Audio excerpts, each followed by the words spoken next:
The sun hung low in the sky, casting long shadows that danced across the cobblestone streets of San Miguel. It was a quaint little town, one that wore its history like a faded cloak, but lately, a chill had settled over it. An unsettling quiet that whispered of something sinister lurking beneath the surface. I was standing at the edge of the town square, my notebook clutched tightly in my hand as I listened to the hushed conversations around me. The air was thick with unspoken fears. "Valentina," a familiar voice called out. It was my friend, Maria, her brow creased with worry. "Did you hear about the murders? They say it's tied to that old cult everyone keeps talking about." I nodded, my heart racing at the mention of the cult. "I've heard bits and pieces, but no one seems willing to talk about it." Maria glanced around, her voice dropping to a whisper. "People are scared. They think if they speak up, they'll be next." I sighed, feeling the weight of the town's silence settle on my shoulders. I had always been drawn to the stories buried in the past, but this was different. The murders were not just headlines, they were a call to action. "I need to find out the truth," I replied, my determination flaring. "If there's something dark happening here, I can't just sit back." As we parted ways, I made my way to the local cafe, a small haven where the scent of coffee mingled with the sweetness of pastries. I needed a place to gather my thoughts, to sift through the fragments of information. Sitting in the corner, I pulled out my notebook and jotted down everything I knew about the murders, the victims, the whispers of a cult, and the strange symbols found at the scenes. Each note felt like a thread, weaving a tapestry of intrigue that begged to be unraveled. "Are you writing another one of your stories, Valentina?" The voice broke my concentration. It was Diego, the local police officer, his expression a mixture of skepticism and curiosity. "You should really be careful with all this talk about cults and murders. It can get you into trouble." I looked up, meeting his gaze. "That's exactly why I have to write about it. People deserve to know what's happening in their own town, Diego. Pretending it's not there won't make it go away." He shrugged, leaning against the counter. "Or it could just be a string of unfortunate events. Not everything needs to be tied to some ancient cult. Sometimes a knife is just a knife." "Maybe," I replied, frustration creeping into my voice. "But what about the strange symbols? The townsfolk are terrified. There's something more here, something we can't ignore." Diego's brow furrowed. "You're chasing shadows, Valentina. I've seen these things before. People allowing their imaginations to run wild." Yet, I detected a flicker of doubt in his eyes, as if the shadows were beginning to creep into his own mind. As the cafe buzzed around us, I couldn't shake the feeling that he was hiding his own fears. "Have you been to the crime scenes?" I pressed. "Doesn't it bother you to see the way people are acting? It's like they know something." He sighed, crossing his arms. "I'll admit, there was something odd about the last scene, a shadow I couldn't explain." His voice dropped to a whisper, "But I'm not going to jump to conclusions based on rumors." "Then let's investigate together," I suggested, my heart racing at the thought. "You have access to the police reports, and I can dig deeper into the town's history. We could uncover the truth together." He hesitated, a flicker of intrigue crossing his face before he shook his head. "I can't just abandon my duties for a wild goose chase. But if you're serious about this, you should start at the library. There's an old historian there, Esteban. He knows more about the town's past than anyone." I felt a rush of excitement at the prospect of speaking with Esteban. "Thank you, Diego. I'll check it out." As I left the cafe, determination surged within me. I was stepping into a web of mystery, one that felt ancient and alive, and I was ready to confront whatever darkness lay ahead in San Miguel. The air grew thick and heavy as Diego and I wound our way through the twisted paths of the dense forest, each step echoing the unease that had settled in my stomach. The sun was dipping low on the horizon, casting long shadows that danced among the trees like phantoms. I glanced over at Diego, who was scanning the surroundings with a furrowed brow. "Are you sure this is the right way?" he asked, his voice laced with skepticism. I could feel the tension radiating from him, the palpable doubt that clung to the air between us. "Esteban's map said we should be close," I replied, trying to sound more confident than I felt. "Look for the trees with the symbols. They should lead us to the mortuary." He sighed but nodded, his gaze darting between the gnarled branches overhead. "I still think this is a wild goose chase, Valentina. You know that, right?" "I know what I believe," I retorted, feeling the heat rise in my cheeks. "There's something sinister going on in San Miguel, and I refuse to ignore it just because it doesn't fit your rational explanations." As we pressed on, the forest grew denser, the shadows longer. Suddenly, I spotted it. A large tree adorned with strange markings, spirals, and angular shapes that seemed to pulse with an energy of their own. "There, look!" I exclaimed, pointing excitedly. Diego stepped closer, inspecting the symbols. "These look like they were carved recently," he said, his skepticism momentarily overshadowed by curiosity. "Maybe you're onto something after all." I felt a thrill of victory, but it was short-lived. A gust of wind rustled the leaves, sending a chill down my spine. "We should keep moving," I urged, the thrill of discovery quickly morphing into apprehension. The path narrowed as we approached the mortuary, an old, crumbling structure that loomed before us like a forgotten sentinel. The stones were slick with moss, and the air held a damp chill that seeped into my bones.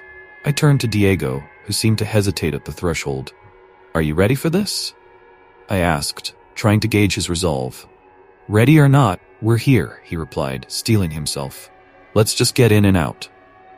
Inside, the atmosphere shifted dramatically. The air thickened with an unsettling energy, as if the walls themselves were holding their breath. Dust motes danced in the beam of our flashlight, illuminating remnants of a time long past. Old photographs lined the walls, faded images of townspeople who had vanished without a trace.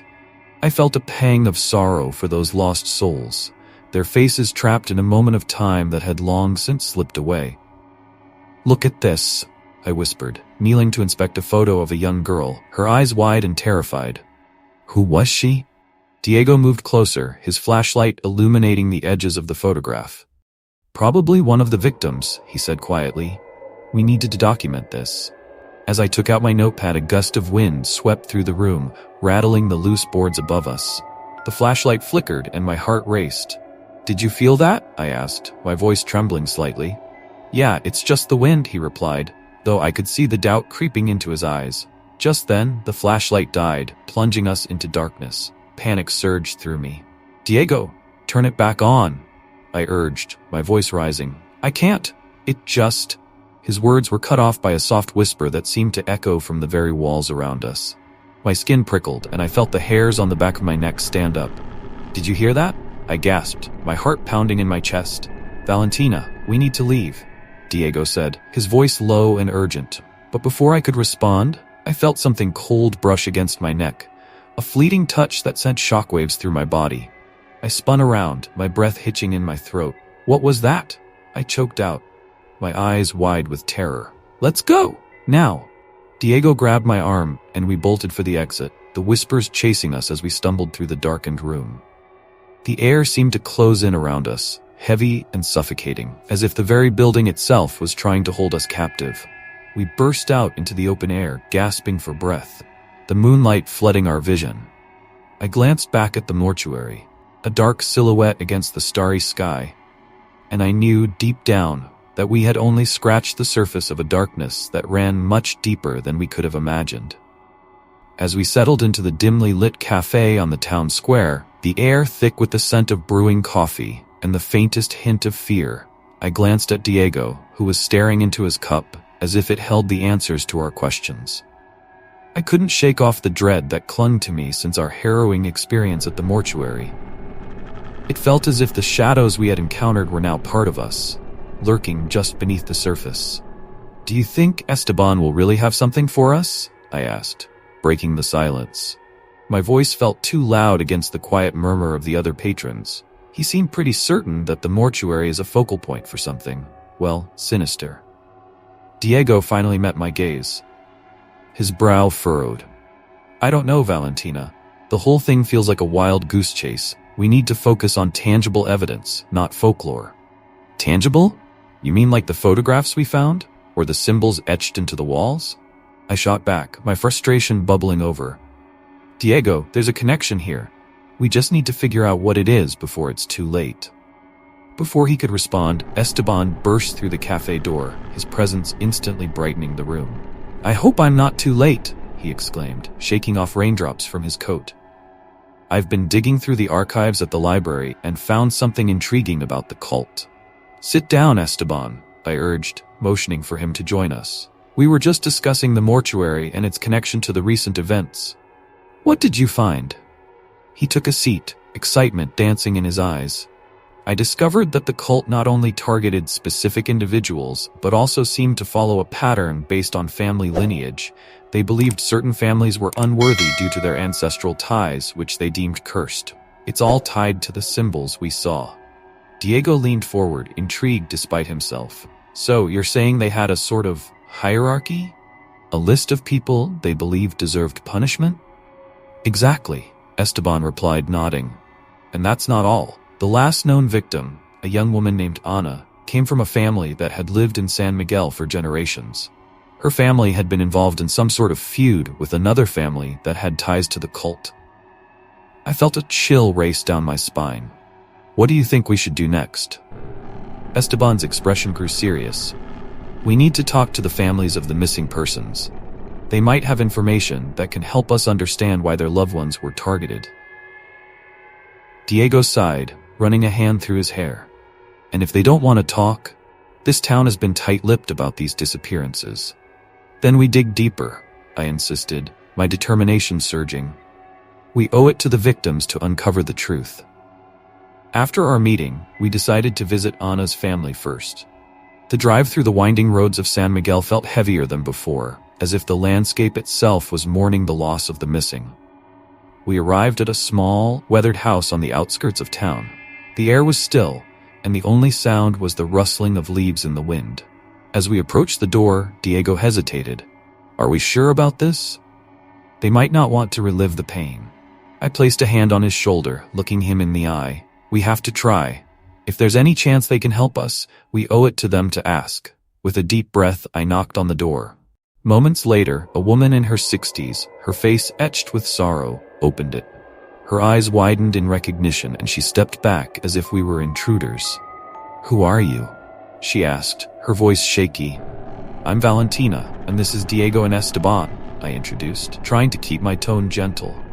"We're investigating the recent disappearances in town. We'd like to talk to you about your daughter, Ana." The woman's expression hardened. "There's nothing to discuss. Ana is gone, and we don't want to stir up old memories." "But what if the answers you seek are buried in those memories?" Esteban interjected carefully. "We believe there's a connection between Ana and the cult. We need to understand what happened to her." The woman's eyes flickered with a mix of anger and pain. "The cult? You think they had something to do with it? We don't speak of them.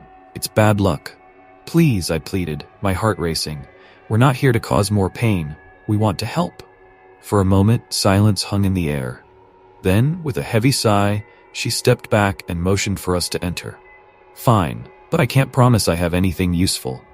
As we stepped inside, I could feel the weight of her sorrow pressing down on us. The room was filled with photographs of Ana, her smile bright against the backdrop of grief that surrounded us.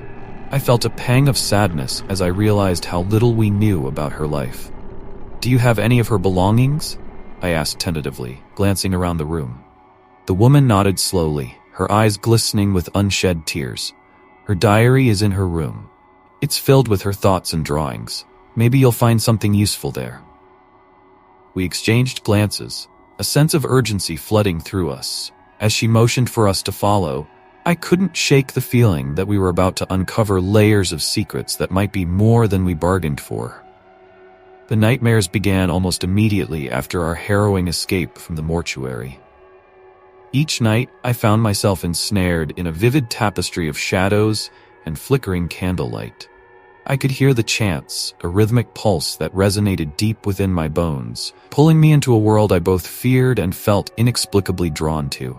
These dreams were not mere figments of my imagination.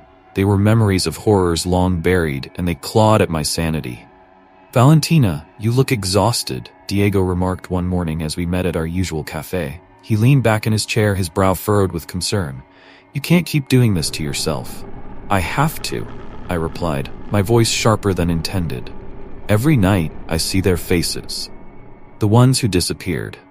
It's as if they're trying to tell me something. I sipped my coffee, the bitterness grounding me in a reality that felt increasingly surreal. The cult, they're still out there, Diego. We need to uncover the truth before it's too late. Diego shook his head, a look of skepticism etched across his features. You're getting too deep into this, Valentina. It's affecting you. These nightmares? They're a sign. Maybe it's time to step back. No, I insisted, my heart racing. What if the dreams are a clue? What if they're guiding me to something important? I could feel the tension between us, the unspoken fear that my obsession might lead me to a dark place from which I might never return. As the days passed, the town began to stir with whispers and hushed conversations. A town meeting was called, and the local community center buzzed with anxiety. I arrived early, hoping to gather my thoughts amidst the murmur of concerned residents. The walls were lined with posters warning of the cult's resurgence, each one a reminder of the terror that had gripped San Miguel. People are scared, Esteban said as he joined me, his voice low. The stories are spreading. They think the cult is coming back to claim more victims. I nodded, my stomach tightening. We need to tell them what we know. The history Esteban has uncovered could help them understand the threat. The meeting commenced, and the air was thick with fear. As the mayor spoke, I could see the worry etched in the faces of the townsfolk. Their eyes darted around the room, as if expecting the shadows to manifest before them. Finally, Esteban stood up, commanding the room's attention. Friends, I must share with you a history that is both dark and vital, he began, his voice steady. The cult we fear today has roots that stretch deep into our past. The original leader, a man named Santiago, was said to have been buried alive within the mortuary itself, a sacrifice to the very darkness he sought to control. A murmur of disbelief rippled through the crowd. I could feel the weight of Esteban's words, the revelation sinking into the minds of those gathered. But it's more than just a tale, he continued. Santiago's spirit is rumored to linger, tied to the rituals that once took place. If we don't confront his legacy, we may find ourselves in the same cycle of violence that plagued our ancestors. As the meeting concluded, the townsfolk dispersed, their conversations laced with fear and uncertainty. I lingered behind, lost in thought. The fragments of Esteban's story twisted within my mind, feeding the dark curiosity that had taken root. Suddenly, I felt a chill run down my spine, the sensation of being watched prickling at the back of my neck.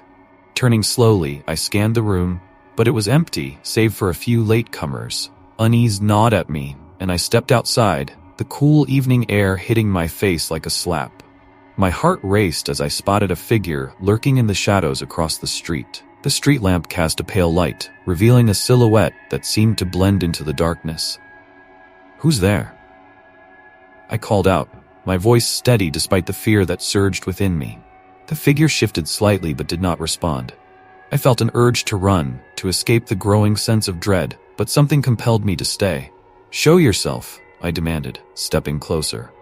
The figure remained silent, but I could sense an intensity in their gaze. It was as if they were studying me, assessing my resolve. "What do you want?" Finally, the figure took a step forward, emerging into the light. It was a young woman, her expression unreadable. "You shouldn't be digging into this," she said, her voice hushed but urgent. "They are watching you. You need to stop before it's too late." "Who are you?" I asked, my pulse quickening. "What do you know about the cult?" A flicker of fear crossed her face. "I can't explain everything now. Just be careful. They won't let you uncover the truth without a price." With that, she melted back into the shadows, leaving me standing there, heart racing, questions swirling like leaves in the wind. I took a deep breath, adrenaline coursing through my veins. I wouldn't be intimidated. I was determined to confront whatever darkness awaited me. As the sun dipped below the horizon, casting long shadows through the trees, I found myself in a clearing, heart racing. The last encounter had left me shaken, but I couldn't shake the feeling that I was inching closer to the truth. Suddenly, a figure emerged from the darkness, and instinctively, I stepped back, my breath hitching in my throat. "Wait," he called out, his voice raspy yet urgent. "I'm not here to hurt you." The man stepped into the fading light, and I recognized him as a former member of the cult, now reformed. His face was lined with a mixture of fear and desperation.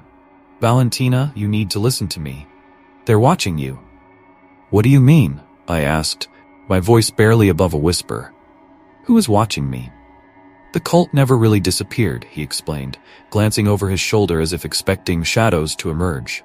They're still out there and they're aware of your investigation. You're getting too close. Diego and Esteban caught up with me, their expressions a mixture of concern and confusion. What's going on? Diego demanded, his brow furrowing. I turned to him, my eyes wide. He says we're being watched. The cult is still alive somehow. Esteban stepped forward, intrigued yet cautious. Why should we believe you? The man raised his hands in surrender. I know what I did. I was part of it, but I've seen the error of my ways. The cult's influence is powerful. They won't let you uncover the truth without a fight. What do they want? I pressed, trying to grasp the gravity of the situation. They want to finish what they started, he replied, his voice trembling. The sacrifices, the rituals, it was all to feed a dark force. They believe it grants them power, eternal life. A chill crept down my spine. This was beyond what I had imagined. We need to go back, I said suddenly, determination igniting within me.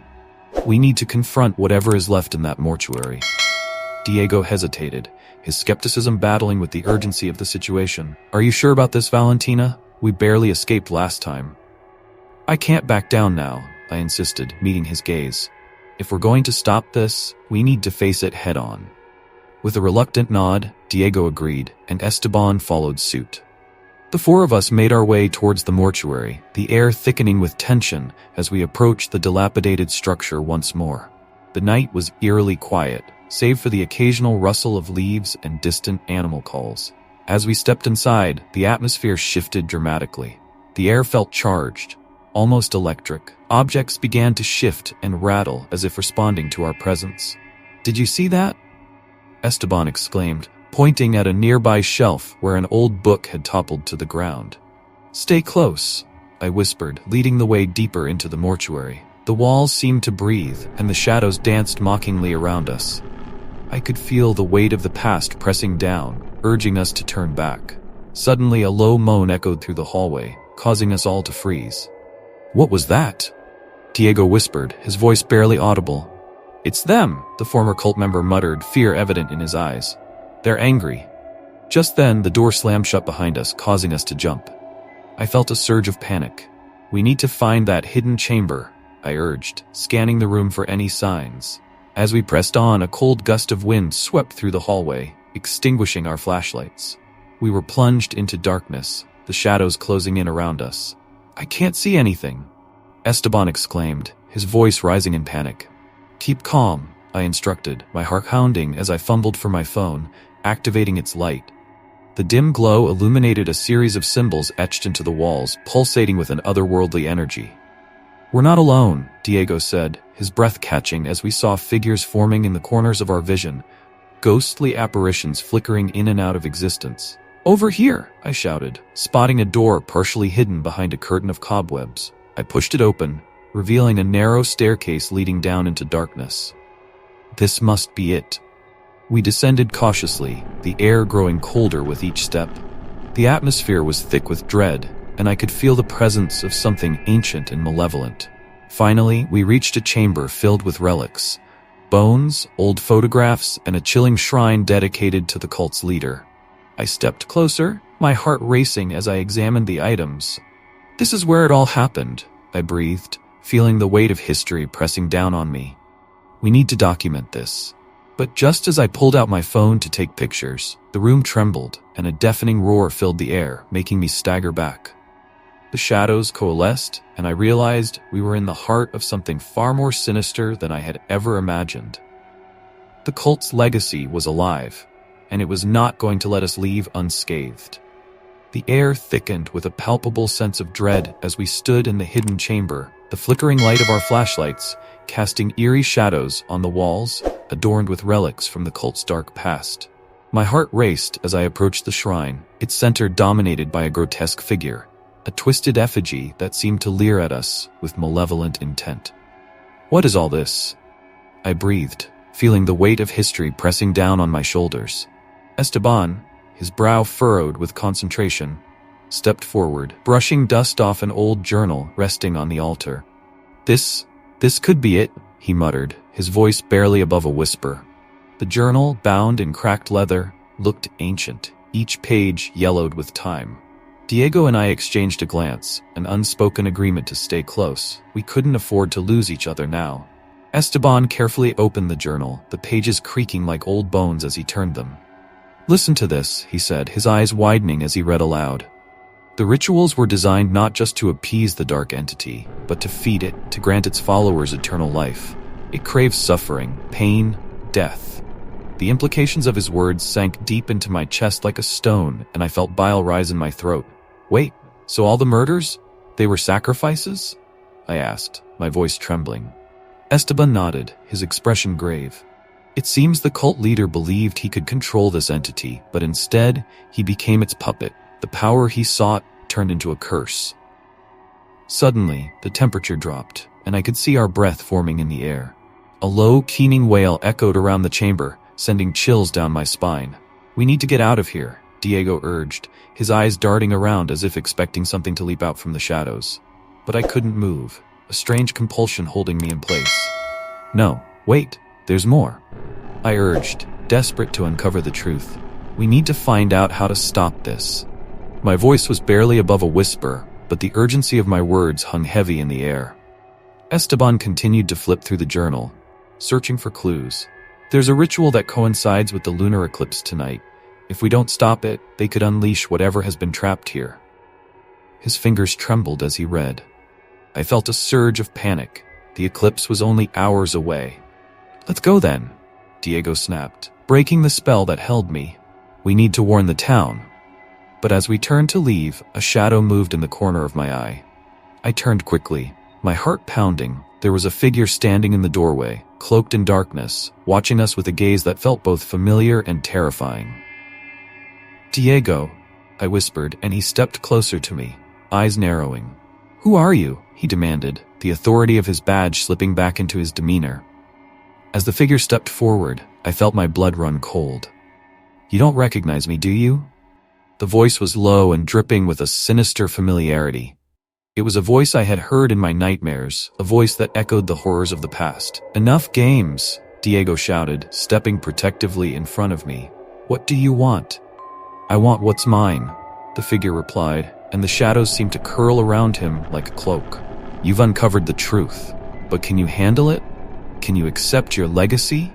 It was then that realization struck me like a lightning bolt. Diego's lineage, the cult leader's blood coursing through his veins. "Diego, don't listen to him," I shouted, fearing the implications of his words. Diego's face paled as he took a step back. "What are you saying?" His voice wavered, uncertainty creeping in. "I'm saying you're part of this. You're tied to their darkness." I could see the turmoil in his eyes, the battle between the man he had always known himself to be and the dark history he was now confronted with. The figure laughed, a sound that sent chills down my spine. "You can't escape your destiny, Diego. Join us, or be consumed by the chaos." "No," Diego shouted, his fists clenching as he faced the figure. "I won't let this happen." In that moment, a surge of energy pulsed through the chamber, and I felt the walls tremble, as if the very foundation of the mortuary was protesting against the truth being revealed. We had to act fast. The lunar eclipse was approaching, and with it, the potential devastation that could be unleashed. "Diego, you have to confront this," I urged, stepping closer to him. "You can break the cycle. You have a choice." The figure sneered, but I could see doubt flickering in his eyes. "You think you can change fate? You think you can rewrite history?" "I know we can," I insisted, my voice strong now, pushing against the weight of despair that threatened to engulf us. "We can't let this continue. We won't let fear dictate our lives any longer." Diego's breathing steadied, and I could see his resolve hardening. "You're right. This ends tonight," he declared, turning towards the figure with newfound determination. With that, we prepared to confront the darkness that had haunted San Miguel for so long, united in our quest to reclaim the town from its twisted past. The time for hiding was over. It was time to face the truth, no matter how terrifying it might be.